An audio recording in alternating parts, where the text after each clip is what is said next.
Hello, peoples.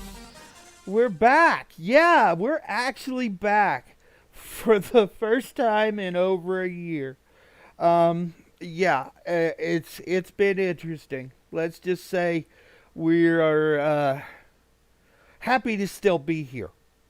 We are very, very happy to still be here.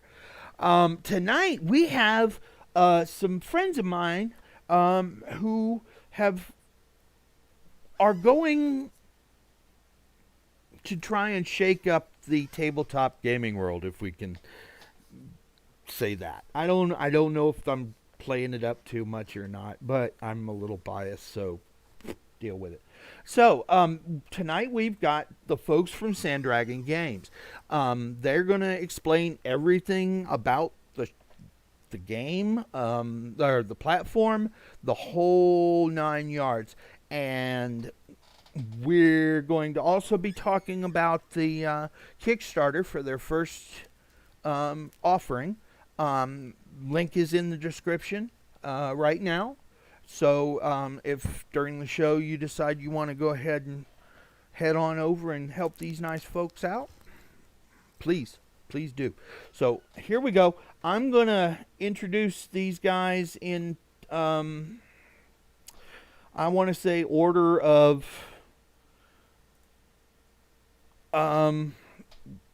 in where they are in the channel, not so much anything else. Just so we're gonna start with Seth. Hey, Seth. Hey everybody, thanks for having us on the show tonight. Absolutely. I don't think Clee has got his mic, so I guess I'm gonna go ahead and skip over him. We're gonna go to the next fella down. That would be Eric. Howdy. And then Eric's lovely wife, Bree. She's the graphic guru. Hi, everyone. You're too kind, Peter. And Mario, I'm going to assume, is the company legal mind. That is correct. Hey, guys. So He is so much more. So tonight we're going to talk about what these guys are trying to accomplish, and we're going to be talking quite a bit about Atlantis, Fire and Flood, and I'm really looking forward to that discussion. So let's throw it open. Whoever wants to kick us off, let us know about the platform first, and then we'll go from there. Well, oh, go ahead. Go ahead, Eric. I was going to say, we've been talking about the platform for a number of years and kind of playing on other electronic tabletops and haven't really been satisfied with the experience entirely, and thought we could maybe create something that was a little more intuitive, a little easier to use than some of what's out there. And that's kind of where we started off from. Yeah, and just to kind of expand on that a little bit, besides, just some of the current offerings, like Eric said, not being as intuitive as they could and should be, we think there's also an opportunity to let a lot of content creators out there kind of show their stuff and kind of show the world on a larger platform, like what they can offer. So if somebody has some great art or a really awesome campaign or a new class or just some really kick-ass new ideas for game they want to play, they can share it on this platform for a lot of people to see. Hopefully, millions of people eventually. One of the ways we would like to think that we are shaking things up. On top of that, bringing new players in and making it easier for DMs to whip games together instead of treating it like a part-time job. Putting together an entire campaign within an hour or so for their players and for introducing new players into systems is kind of the goal as well. Well, sure, yeah, because new players on any RPG are already trying to digest the mechanics of whatever RPG they're playing, and so it's throwing on all the mechanics and trying to learn the kind of rules and how to use electronic tabletop really needs to be as accessible as possible for new coming players who are already trying to kind of wrap their brains around quite a lot if they're not experienced.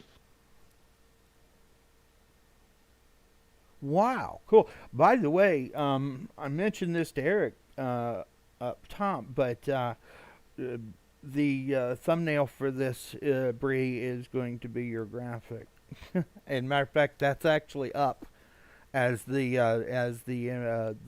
image that's going out on the feed right now.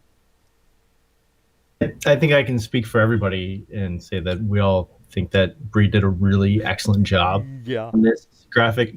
Yeah. Well, thanks everyone. I think we all put some work into that, so it's not. I'm not going to jump in here and take all of the credit for it, but it's also the cover of our upcoming, well, soon to be ending Kickstarter for Atlantis, Frost and Flood. So I hope you get a chance to talk a little bit more about that. Thank you, Peter. Thank you. Yeah, we only have. You got to keep saying that. You have to keep saying that. If I've learned anything from YouTube, you got to keep plugging shit. Well, I think I do hope that everybody will at least check it out, because we have put a lot of work into it already, and it's really just the first of many things that we're about to produce. And one of the things that we're really proud of in this production is that most of the content we develop to be multi-platform. So this particular production will have not just the Sandragon system that we've been developing, but it will also have rules and techniques for D&D, GURPS. That's right. Yeah, that's a good point. And as we grow, we hope to add more systems, but right now we're trying to focus in on where we know we have the biggest audience at this time. And once we're a much more established platform, we'll have to incorporate other platforms, because that's where people are playing. Yes. And right now, a lot of our content is made for D&D and GURPS, because those are the systems we played the most and feel most confident with. The free content that we have that's already set up for those systems, we'll likely expand upon that and branch out to other systems. I think some of the listeners are probably familiar with Kevin Crawford, who did Stars Without Numbers and Sine and Nomine. And I think we have a kind of a similar attitude where the role playing and the story is really what should be the focus, not the mechanics. Exactly. If you spend 99% of your time looking up bloody tables, you're not having any fucking fun. Just say it. Yeah, that's an excellent point. And it does tend to happen in some of the more super detailed tabletop stuff. Some people do like all those tables and graphs and diagrams and all that fun shit. Sure, I can definitely appreciate some amount of crunchiness. Sometimes that's what you want. You want something that's really, really gritty and detailed. But there's a meter for it. It just depends on the group. It depends on the setting, the game, a lot of stuff. And just to talk about our own system, our Sandragon system that we're working on as well. I think that's one of the great aspects of it, is that it can be as crunchy as Eric put it, or it can be a lot more forgiving, especially for new players, depending on how you want to set up the campaign. So we're hoping that people look forward to that aspect of it as well. Yeah, the system's really subjective. You could really use it either way. Okay. So, well, hang on. I kind of lost my train of thought there for a second. This is where I usually have a co-host bail me out. We've dazzled you with our starter and Sandragon system. You left him speechless. I know. No, it was. I'm trying to, without actually stopping to take notes. I'm having to try and keep up with the technical aspect of what's going on in the background right now, and make sure none of that screws up, because I keep getting warnings every so often from YouTube letting me know that there's some encoding issues, but it's video, not audio, so we're okay. It tends to crop up if we're trying to dump too much video information upload from my machine just because my download's so much faster than my upload, and routing it sometimes can get 5-6 hops between me and the servers that I'm broadcasting out of for YouTube. So there you go. So, but we're okay. We're good. Everybody's happy. We're good. Everybody can hear us. So I don't see anybody live in the channel, but that could change. Let's talk more about the Atlantis. Let's dig into that some. Sure. Yeah. So as we mentioned before, one of the things that makes us kind of unique in the scene is that not only are we building this new way to play for players, but we also create content, and a lot of our content is intended to be something unique and special for players. So we've been doing a lot of free content that we've been just throwing out there to get feedback on and see how players like to play. And Atlantis is the natural progression of that, and it's kind of an adaptation of something that some of us have been working on for a very, very long time, right, Eric? Yeah. Clay and I have been playing with Atlantis for years now. At least and 5 it's sort that of I know of. Yeah, I think more even. At least 5. Yeah. And the setting is obviously inspired somewhat by the Atlantis myth, but is kind of influenced by Robert Howard's Conan series, which honestly a lot of Atlantis settings are, I'd say, from what I've seen. But also from sort of the diversity of hominids that were around in prehistory, up till pretty recently. Homo heidelbergensis and Homo neanderthalis were around. Homo Flores, I never say it right. The hobbits from Flores Island.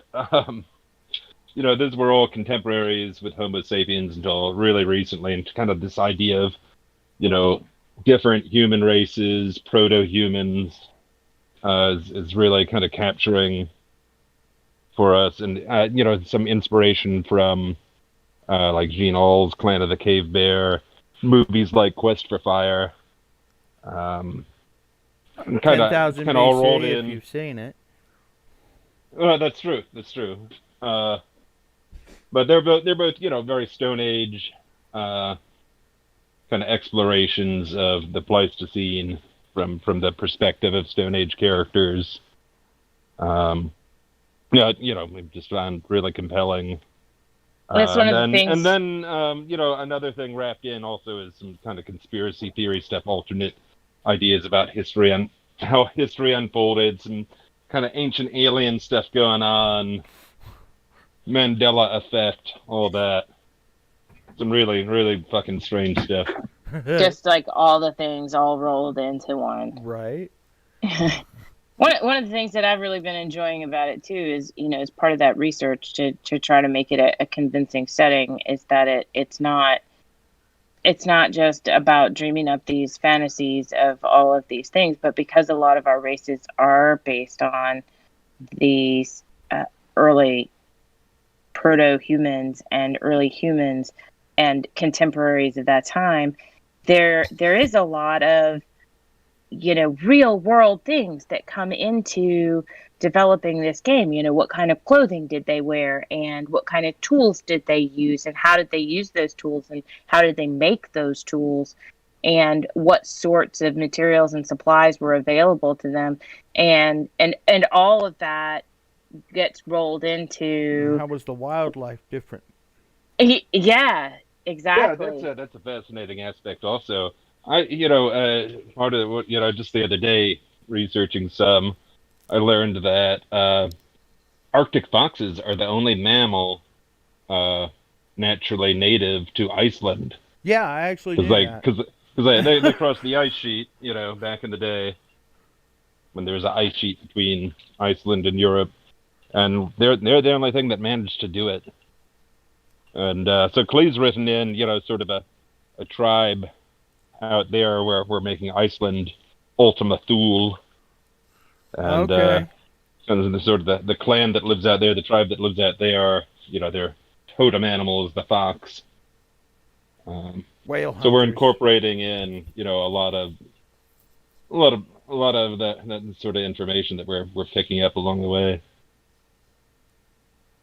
Way One cool. thing I really like about this setting, this Atlantis setting, is that it also, it incorporates a lot of fact and a lot of history and a lot of, true to life biology. But there's also obviously a lot of sci-fi and fantasy elements involved as well. So more so than like some traditional, RPG settings that are like all fantasy or all sci-fi. It kind of makes it feel a little bit closer to home because of that. Well, it's going to end up being a great jumping off point for future projects also, because, like the aliens in it, like I mentioned, and we've been talking about, for the people in the setting, they're the sky gods. And if in the future, we want to branch out and do, a science fiction supplement, well, there's one of the alien races we already have kind of established that we can jump off from in the get-go and kind of flesh out more about who they were and what their motives are, that sort of thing, in a science fiction setting. And it will be kind of organically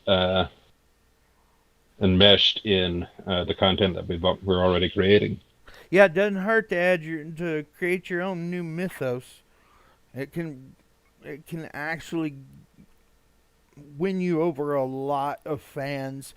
D&D Greyhawk or Dragonlance, or well, you get it. Well, I love Dragonlance. Yeah, that was one of the settings I played the most back in the day. Yeah, And, I mean, so there you go. and I'd say, I'd definitely say Dark Sun definitely Dark has been Sun. an influence. It's definitely been an influence on this setting. Neverwinter. I mean, hello. I think that is another good point about this setting too.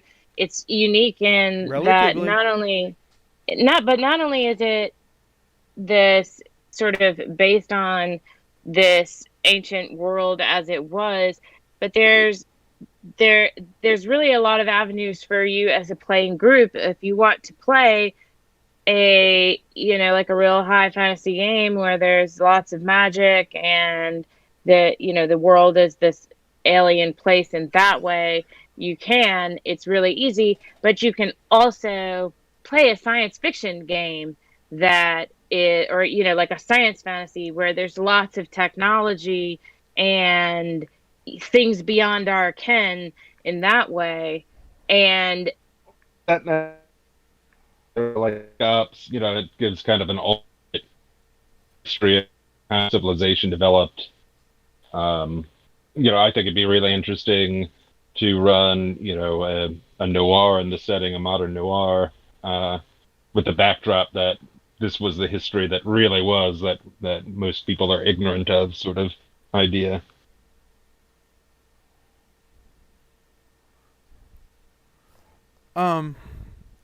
What about well, as Eric asked me about Atlantis and its in World of Darkness, and oddly enough, the only references I were able to find were in Mage, and this is a game that lives on magic. I mean, it really does. And I'm like, okay, why isn't there more Atlantis lore in this particular system? I don't know, and it's not because it doesn't deal with that particular time period. I got news for you. Apparently the vampires have been around for a very long time. And Atlantis would not have been unknown to them. It's really, with World of Darkness, it's really kind of unclear. It's not really specified when Atlantis was a thing. Exactly. From what I've read, But if you're going to go with Plato's work, it's been 10,000 years. Right, and we're going more for 30 on ours. Okay.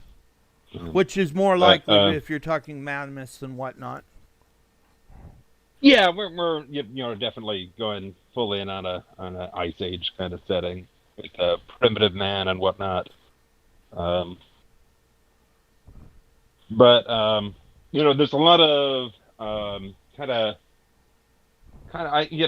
not exactly parallels. I guess some of our Atlantis mythos kind of rhymes with the World of Darkness mythos, where Atlantis was destroyed by like wars between mages, basically, in the World of Darkness.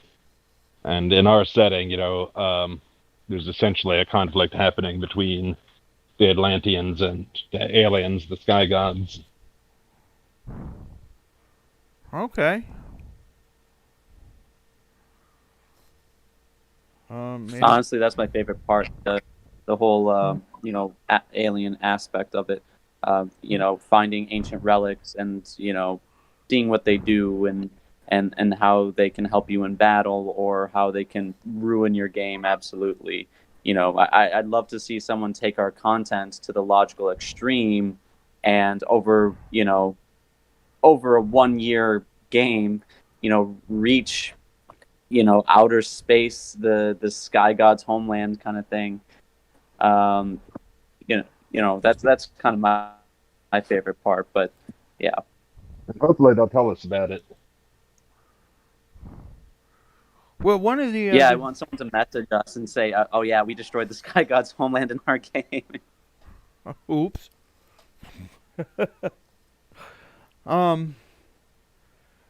really wish Clee would had his mic working. That would, because, dude, he has put a lot of effort into this, and I wanted to hear from him about. It's too bad he and his has passion. put a lot. He's very passionate about it, and I don't blame him. Don't blame him at all. I can tell you, like what he's been working on recently has been like a lot of our kind of atlas for the world, a lot of the geography and like physical and political boundaries. And he's been putting a lot of work into that, as well as kind of develop some. Sorry about that. I cut out there for a sec. Yep. He's also been working on some sort of like kind of mythological name shout outs. For instance, like the Hyperboreans are one of our sort of civilizations, one of the pre-human civilizations in the game. And the Hyperboreans are a mythological people mentioned by the Greeks. And so specifically, there's actually, specifically individual Hyperboreans that are mentioned in Greek mythology, like Abaris, who was, a healer and so he's also been working on like kind of significant NPCs that we can incorporate in and flesh out for people to use, like Avarice and others. Okay. Don't leave us hanging with dead air, folks. If somebody doesn't hear anything for a second or two, say something. Say anything. Well, what I can also add on to it is, we've as we've been developing, several years, right? That this idea has been in development. It's been play tested and developed on, so many times that we're very confident that it's in a place where we can say, okay, here's the book. This is everything you need to run, your very own Atlantis game, and experience the sailing from island to island in ice and animal infested waters against nefarious beings, and you can have this adventure with friends, and it'll be a completely new experience, and it's all there for you, and that's what we're really excited about, to be able to take all of our experience and be able to give that to someone else to experience themselves. And I think the setting's really like great for people who are accustomed to D&D are not going to have any trouble slipping into it easily, but it's still different enough from a lot of what's out there that it's really going to feel unique and different.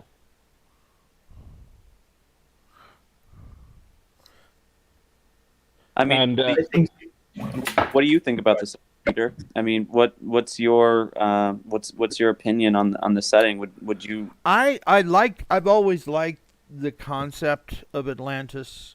I spent a good portion of my early childhood in Florida, so it's something that came up. Surprise, surprise.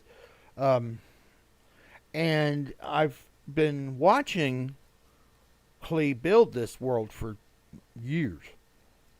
I mean, he'd be said we shared a disc here for a little while, and he spent just hours researching, writing, drawing maps, doing same thing I used to do back when I played D&D on a regular basis. I was always had big fun drawing maps. That was dungeon maps especially. Those were just big fun. But oddly enough, I guess because the TSR worlds were so detailed of their, with brand new myth and monsters and so on, we didn't really think about, Atlantis or the Conan the Barbarian era kind of fantasy, other than the basic, barbarian hack and slash, which is, to be honest, that's a lot of our D&D games were just that, just hack and slash. At least back then. we were much happier. I think most people have put in some hours as a murder hobo. Oh yeah. Oh yeah. Oh my god.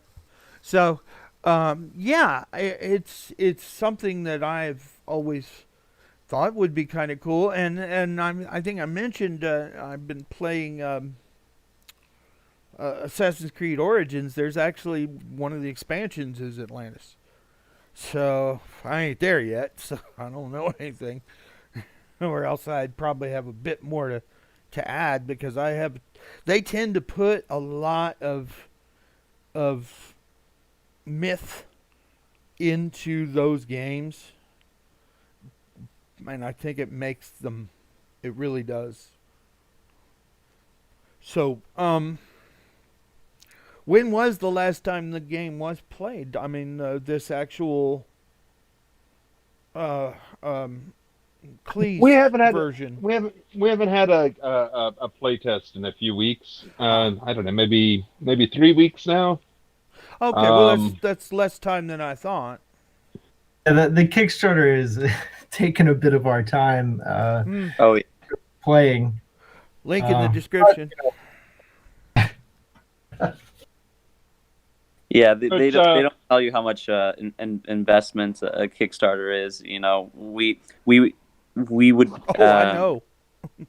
yeah, we would love to be playing it, but you know we're doing our best to build it out for everybody right now. As soon as it's done and it goes out, you know we'll be right back into it, and if not that, working on our next project. And you need more people playtesting it. It's Oh just yeah, the of way course. that The works. more the merrier. You need to get. it's I wanted to bring up, you brought up, from being from Florida, being interested in Atlantis, and we did run for like it only amounted to like half an hour or whatever because we couldn't really afford to put much money into it, but we ran a Reddit ad, and looking at the metrics of that, I'd say, probably something like 5% of the clicks we got were from people in Florida. Right? And I thought that was really interesting. Yeah, no, really? I didn't realize no. that. You have to understand, especially during the '70s, Atlantis came up a lot because they had just found the Bimini plates, so they didn't know still. So of course it popped up a lot, and now that, and then it was just the technology started getting better and better for the exploration off of Florida, and there's some, so yeah. Well, have you heard of the Bimini Road? Yes. Okay, yeah. That's yeah. We definitely want to kind of incorporate that and the conspiracy theory related to that and ancient civilizations into the game. I don't know. I probably shouldn't say too much about it, but yeah. We're Can you definitely, talk a bit more about this? we're definitely liking it as a location for High Brazil. Can you talk about the Bimini? I'm not familiar with. The Bimini Road is what I meant. Yeah, it was found. I'm trying to remember exactly when I think it was the '60s, and then it looks remarkably like a road that a Roman would have built, except it's on the bottom of the ocean. Yeah, it's in the Caribbean. Mhm. And it's been explained away as a natural phenomena. Yeah. Which may well be, but that doesn't mean we can't seize Well, it's like upon the Giant's it. Causeway. It really it's looks just a cool, fun, but yeah, and it's something that kind of strikes the imagination in an interesting way because it's a real thing that's there, and there's that place off the coast of Japan could be the that's got remain those. that could be the remains of a civilization from before the melting of the glaciers. And then you've got places like Alexandria that fell into the ocean. You've got there's a lot of spots in the Mediterranean in general due to the volcanic Tons of them activity and tsunami. all over the world, really. Yeah, shit sank a lot. So yeah, Some really fascinating ruins off of Okinawa. yeah, that's the one I was just talking about. It's it looks like cut stone. Temples and yeah, shit. it does look really compelling. Yeah. But yeah, see, but the Mediterranean specifically, I think, is where most of these legends from Atlantis got their start, even though it was supposed to be beyond the Pillars of Hercules, which would have been. And then also from an which- anthropological. Gibraltar. And then also from like anthropological perspective, there's remains of Homo erectus that are in locations that, really suggest that, maybe they made boats, which, according to traditional anthropology, they shouldn't have been doing that yet. And you also know that the Mediterranean wasn't always filled with water, right? Oh yeah. And Sure. that being, basically the cradle of civilization, you have to believe that there were civilizations that lived in the basin, at least until it filled up. I'm sure. Well, I mean, and the Oh, right. Mediterranean continued to hold water even through the Ice Age, but there were areas like at Gibraltar, where there were dams, so to speak, that separated it from the main sea, and Mm-hmm. there would have been an inpouring when that subsided, and likewise, at the Black Sea, that one's really kind of notorious, where there was almost definitely like a massive flooding event, and that's been attributed as the possible cause for a lot of the world flood myths that you find in a lot of cultures. And well, who else? It wasn't just Plato. There was somebody else that wrote about. I want to say Herodotus. No. Or was it? Not. I mean, there's myths and legends about people I mean, coming well out of the sea all published over the though, world. because Yeah. I mean, Plato. Everybody knows Plato. No, because he did. He wrote the most. I Right. think in the West, almost any account of Atlantis has been derivative of Plato, though. I don't know if there's really a separate idea exactly. I feel like maybe Herodotus did write about it, but I couldn't swear to that. Here may have been a commentary But on on the Plato. other hand, you do see a lot of really similar myths in other places. There's Lemuria, there's Mu. And Mu, yeah. I can't remember what the British one is called, but during the Ice Age, Britain was part of continental Europe, and there's this huge swath of area that we refer to as Doggerland. That was dry land that's now sea. So that was yeah, apparently shit absolutely sinking massive. is not nothing new. Yeah. Honestly, one of the things I really like also, we've gone back and forth a little bit. I don't know if we've even really settled, but so we're taking, kind of the map of the world and fictionalizing it. And, a lot of these places, so for instance, Doggerland is what we would now call, the Baltic Sea and the English Channel and that sort of area, and on into Britain. So it's, modern name, it has modern names. In the anthropological, archaeological traditions, it's called Doggerland. And then, it's kind of a conundrum. So do we give it another name, a third name also, based on what its inhabitants might have called it, its fictionalized inhabitants? Or do we stick with Doggerland? Because Doggerland's already a pretty badass name. Could be, yeah. Like that sounds like a cool, like barbarian name, Doggerland. And a lot of and honestly, a ton of these anthropological, at least to me, I really like the sound, like this, like kind of, the sound of a lot of these anthropological names just sounds like fantasy names to me, like Sundaland and Beringia and Yeah. Doggerland, I just love them. Yes, they are fun. Bree, I haven't heard from you in a while.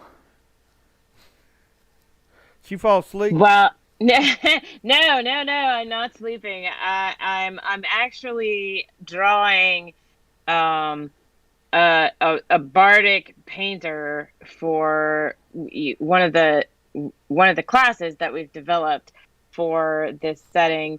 Oh. Is I'm sure at this point everybody's familiar with the cave paintings and these ancient paintings of the animals and the scenes and the things that are happening using these raw minerals from the earth that have been ground into powder and spit through a straw or painted with feathers and all of these kinds of things. And so with that in mind, knowing that just looking at it now, there's a kind of magic to it.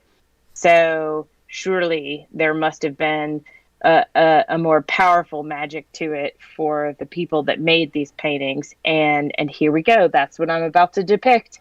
Well, they found out literally by accident that a lot of these cave paintings, when you're looking at them with static lights, yeah, they look great and all.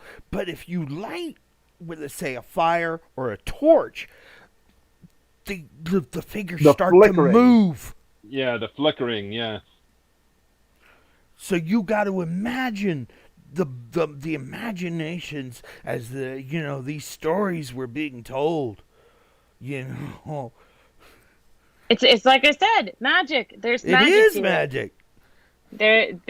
There was magic to it when they were made, and so as we develop this setting, there's magic to it in this setting, and so as somebody who's sitting here doing an illustration while we're having a magic conversation, to draws the beasts into your hunting grounds.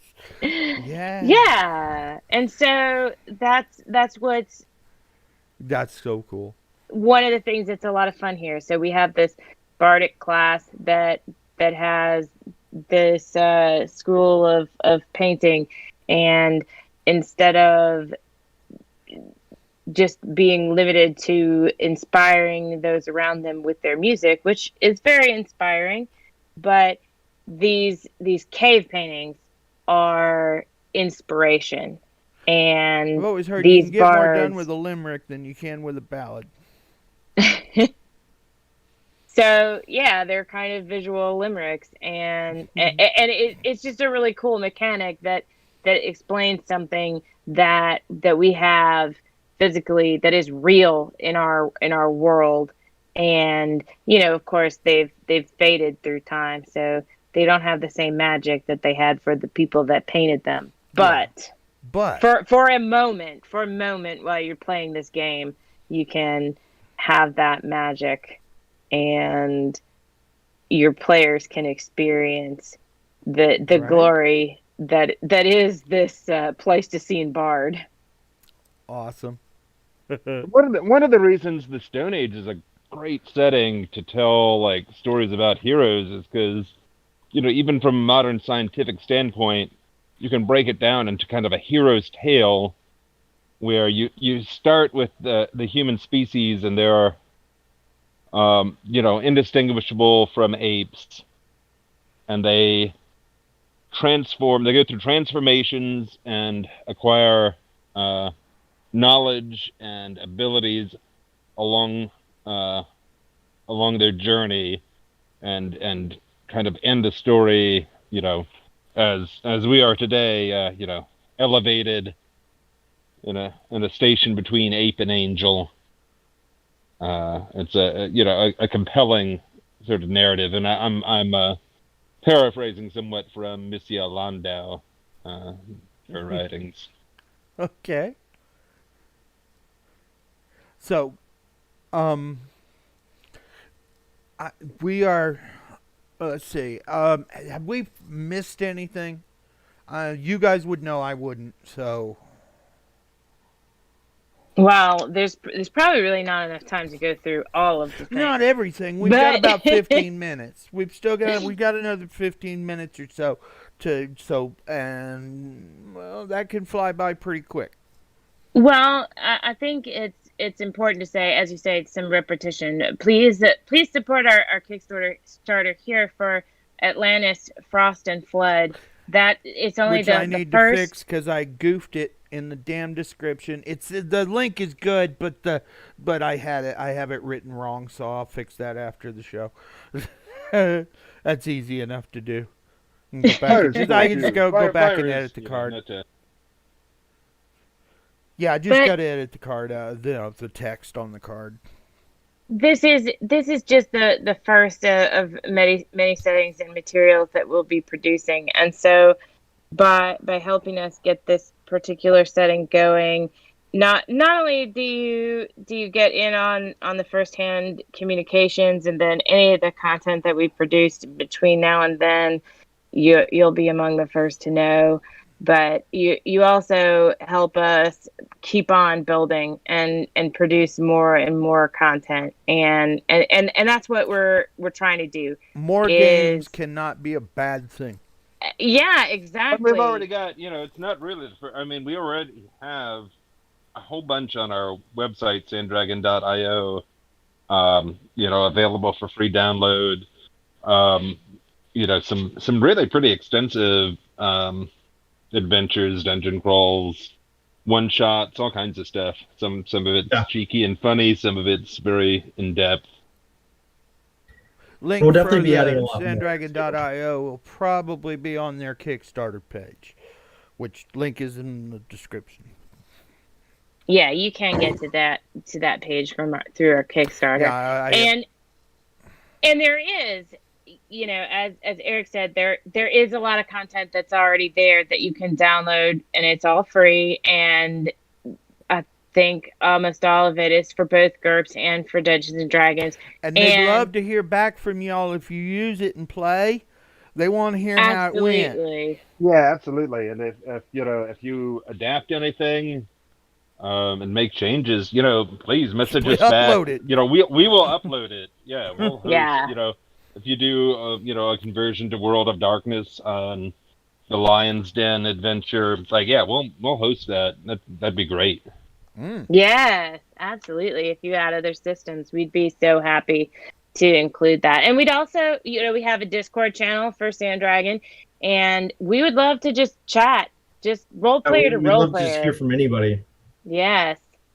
And even, hey, this is something that I think, I see that you guys are working on this, and I think it would be great if you incorporated this kind of thing, or if it looked like this, or anything like that, because really the spirit of role playing is this whole collaborative adventure. The more people contributing, the more fun it is for everybody.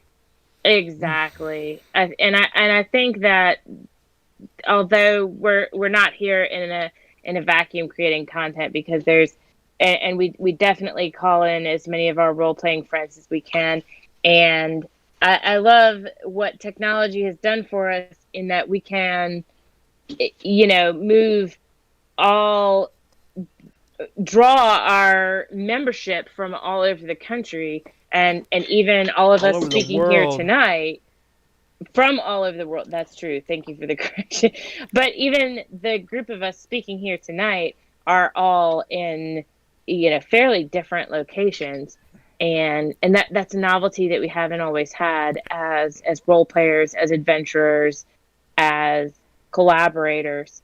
So the fact that geography doesn't limit us means that we can get perspectives from all over the globe, and how, what's the best way to lead a party, what makes the best character, what race is the best for playing what class, or obedience through fear. That's the best way to lead a party. For that matter, we have this issue in our group. What's the best way to resolve it? What do we need to do? And you see a lot of that, on social, people questioning if they should try different systems, if they should incorporate certain elements. Half the time the problem really is that they're trying to run too big a group, because it's like unmanageable to have 8 players. Yeah, it can. I'm gonna be honest, because especially if at least half of them are intoxicated, the side conversations completely derail the whole process. Just saying. Been there, And that's- done that. That's not always a bad Sure. thing. Not too. always a bad yeah, thing. I yeah, never you know, said I it was did a a lot of bad thing. I time- just said it hinders the process. I think it makes it hard on the GM also. Like, Mm. if you have 8 players, you could just have too many people that want too many. You're gonna have some players that really jive on the combat, and some players that really jive on the role playing, and Mm. it makes it really hard to like balance everybody's interests and keep everybody interested and engaged. 4 is a good number. 4 is a good number. I mean, that's when we originally started out with this show. I actually did a lot of research. I went online and did YouTube specifically, mostly for podcast type shows. And the best concept was Doug Benson's Getting Doug with High, which is basically he puts 4 people around a table, gets them stoned, and starts them talking. And then they go. There's questions every so often, but that's not the reason for them being there. The reason for them being there is to be entertaining, and it actually looks like it's a lot of fun. And it is. If you have ever actually done the show, like you guys, I assume y'all are having a good time. I'm hoping so anyway. No, it's just absolutely horrible. terrible. Yes. So, but yeah, and that's the thing is a lot of the folks that we've done interviews with, shows with over the years are used to people just rapid firing questions at them. That's no damn fun at all. Okay, we fangirl at these guys and get them started, and then just let them talk.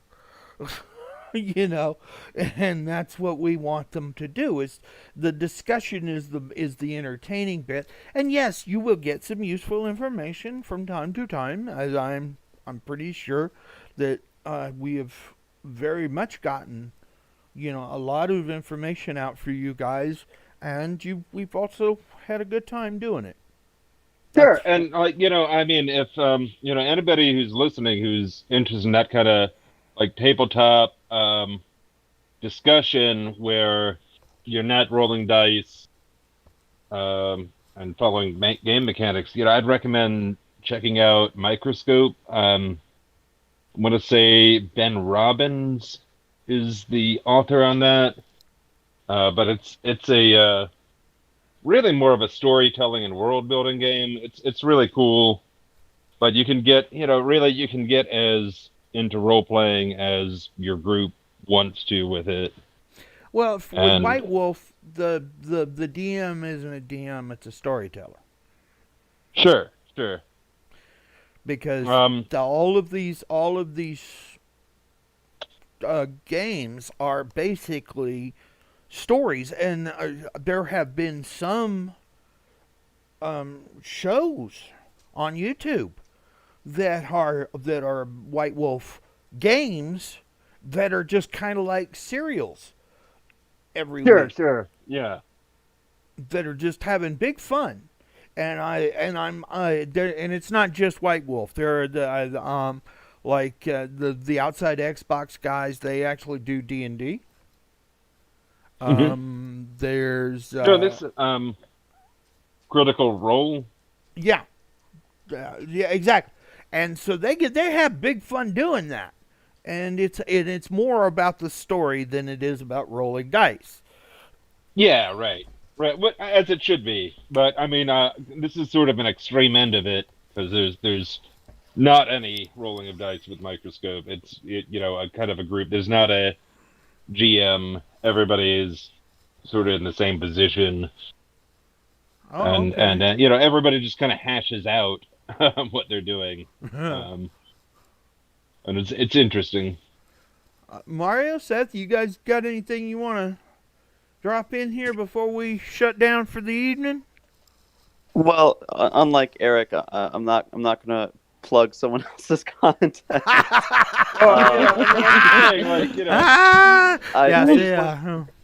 just want to say we're new on the scene. We have lofty ambitions of kind of overturning how players, meet players, how players play with players, how players create games, and and so on. We have these lofty ambitions, and if you follow us, we have free content that we drop every once in a while. We try to do it every month, just drop something every month, but obviously the Kickstarter has been our focus right now. The Kickstarter, Atlantis Frost and Flood, I can tell you from firsthand experience, is very much fun. We have 4 days left on the Kickstarter, and we are so close to our goal. Really close, guys. Link is in the description. Thank you. I'm not worried that we're not going to make it, but I would like as many people to experience it as possible. So if you're interested, go there to the Kickstarter, as you said, and support us, and there will be much more on the way. Oh, that's something that's super important to mention also. This Kickstarter content is not going to be available in other avenues. So now's your chance. If you think you might be interested in it, now there will be bits and pieces that you can get to, but for the most part, the entire Atlantis setting is sort of just going to be locked up in this. Right, for And legal reasons, we that can't point- resell the book.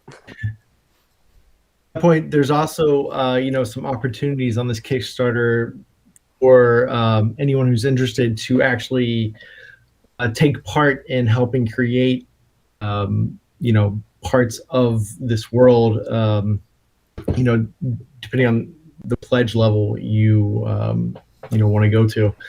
But I do also want to just mention that for everyone listening, that there's a lot that's going to be coming from us in the future.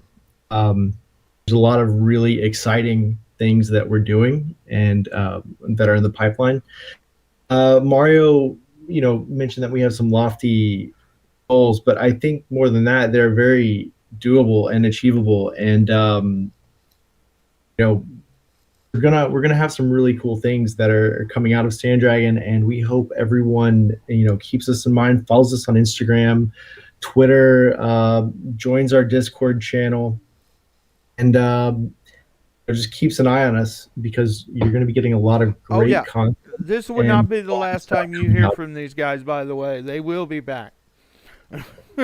They will be back on the show again. So we want them to succeed in all of their endeavors. So therefore, we're going to have them back as often as we can.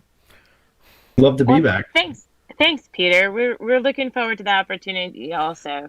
Girl, I've been trying to get you and Eric on the show for 5+ years at this point. I didn't realize until the other day that our first official show was over 5 years ago now. I didn't realize it until one of my memories popped up. That's awesome. Oh, yeah. Now, we have been off the air for about a year, but that's, for health reasons. It's been a fucked up year. The pestilence and things of that nature. That and my co-host kind of bailed on me, so... And there were, like I said, there were other things going on health-wise. But anyway, I want to thank you guys for showing up tonight. You guys, we've got, at the time of this broadcast, 4 days. Go. Link is in the description. Go, go, go.